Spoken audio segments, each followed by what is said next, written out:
Hello everyone, this is Mandeep from visa study services. आज की video उन स्टूडेंट्स के लिए है जिनके राइटिंग और लिसनिंग में स्कोर कम होते हैं। राइटिंग और लिसनिंग में स्कोर इम्प्रूव नहीं हो रहे। राइटिंग और लिसनिंग में स्कोर कम होने का रीज़न होता है listening, fill in the blanks and write from dictation. ये मेन रीजंस है जिसके कारण दोनों मॉड्यूल में इक्वली स्कोर डाउन जाते हैं। उनकी इम्प्रूवमेंट कैसे करनी है, बहुत इंपॉर्टेंट पार्ट्स है listening, fill in the blanks and write from dictation.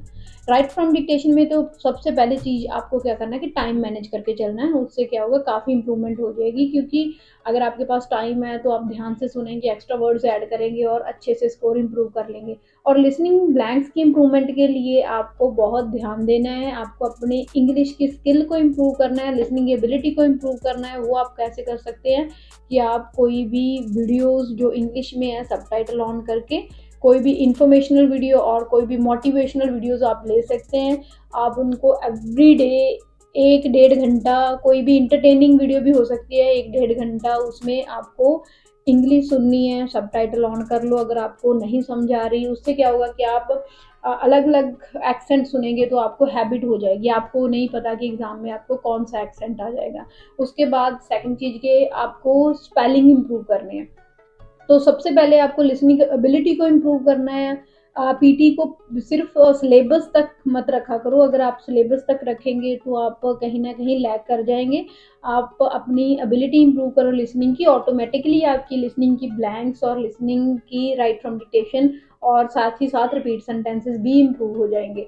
तो आपको लिसनिंग की ब्लैंक्स में सबसे पहले चीज़ आपने इम्प्रूव कर ली है लिसनिंग की एबिलिटी को। उसके बाद आपको स्पेलिंग्स को इम्प्रूव करना है। तो जिन बच्चों की स्पेलिंग सही है, स्पेलिंग की ज़्यादा प्रॉब्लम नहीं है, वो अपनी लिसनिंग को इम्प्रूव करके उसके बाद आप ट्राई करो करने का, तो आप इजीली कर पाओगे।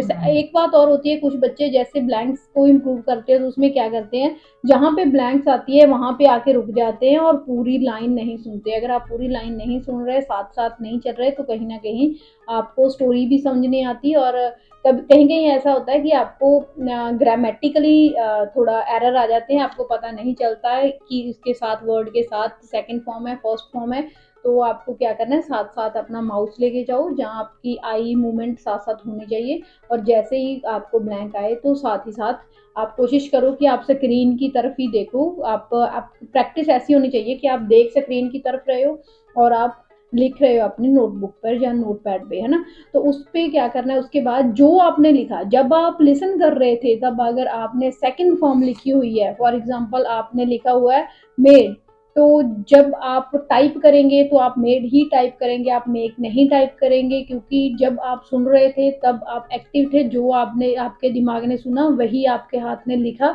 तो अगर आप उसको बाद में चेंज करेंगे तो आप गलत कर सकते हैं ना उसको।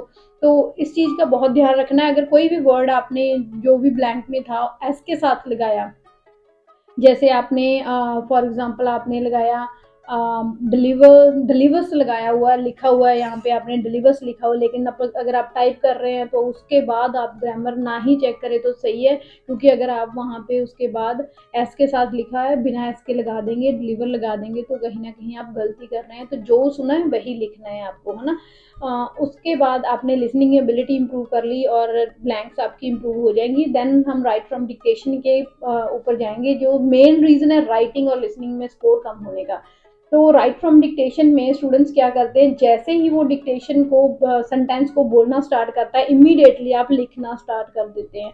तो वो सेंटेंस बोल रहा है, इमीडिएटली आप लिखेंगे तो कहीं ना कहीं आप आधा सेंटेंस सुना है, आपका ध्यान लिखने में चला गया, तो आपका सेंटेंस गलत हो जाएगा या आप पूरा सुन नहीं पाओगे। तो आपकी प्रैक्टिस ऐसी होनी चाहिए कि आप जब सुन रहे हैं तो पहले उसको, जैसे रिपीट सेंटेंस भी तो हम सुनते हैं ना, वो भी सुनने के बाद ही बोलते हैं ना। तो आपको पहले सुनना है ध्यान से, फिर उसके बाद आपको लिखना है। इनिशियल्स लिख सकते हैं, उसके बाद आपने इनिशियल्स लिखे उसको, उसके बाद आपको फुल लिख लो जहाँ इमीडिएटली आप टाइप कर सकते हैं। और एक्स्ट्रा वर्ड्स ऐड करने बहुत ज़्यादा जरूरी है। राइट फ्रॉम डिक्टेशन में एक्स्ट्रा वर्ड्स आपके मिनिमम 5 से 6 कोर्स राइटिंग और लिसनिंग में बचा सकते हैं। तो एक्स्ट्रा वर्ड्स डालो, जैसे वो ऑलरेडी मैंने वीडियो डाल रखी है एक्स्ट्रा वर्ड्स के लिए, वो मैं डिस्क्रिप्शन में हम डाल देंगे, आप वहाँ से देख सकते हैं ना। तो राइट फ्रॉम डिक्टेशन में भी लिसनिंग एबिलिटी को इम्प्रूव करो। आपकी प्रैक्टिस ऐसी होनी चाहिए कि आपको वहाँ पे प्रॉब्लम नहीं आए। तो ध्यान से सुनो। पहले जैसे उन्होंने राइट फ्रॉम डिक्टेशन की सेंटेंस को बोला, आपने सेंटेंस को सुनना है, फिर उसके बाद आपने इनिशियल्स लिखने हैं जहाँ फुल लिख सकते हैं। तो इमीडिएटली लिखेंगे तो कहीं ना कहीं आप खराब कर लेंगे उसको। तो ये दो मेन रीजन है कि आपकी राइटिंग में स्कोर कम होते हैं। तो आपको ना पीटी के एग्जाम को अगेन मैं बोल रही हूँ कि आपको अंडरस्टैंड करना बहुत जरूरी है कि एग्जाम क्राइटेरिया क्या है, स्कोर्स इंटरकनेक्टेड है, कहाँ के स्कोर कहाँ जा रहे हैं, स्पीकिंग के स्कोर कहाँ जा रहे हैं और लिसनिंग के स्कोर कहाँ आ रहे हैं। तो इन चीज़ों का आपको बहुत ध्यान रखना है। तो अगर आपको और कोई इन्फॉर्मेशन चाहिए होती है, कोई आपकी इम्प्रूवमेंट नहीं हो रही, तो प्लीज़ हमें कांटेक्ट कर सकते हैं। कई बच्चे बोलते हैं कि हमारी स्पीकिंग में इम्प्रूवमेंट नहीं हो रही, तो एक रीज़न चेक कर लिया करो सेक्शन टेस्ट में कि आपका स्पीकिंग में रीज़न क्या होता है कि इम्प्रूवमेंट नहीं हो रही। तो मैं उस रीज़न के ऊपर आपको वीडियोस के थ्रू या फिर आपको डायरेक्टली बता दूंगी कि क्या है मेन रीजन। वैसे स्पीकिंग का रिपीट सेंटेंसेस ही रहता है। For more information you could subscribe to our YouTube channel. Thank you.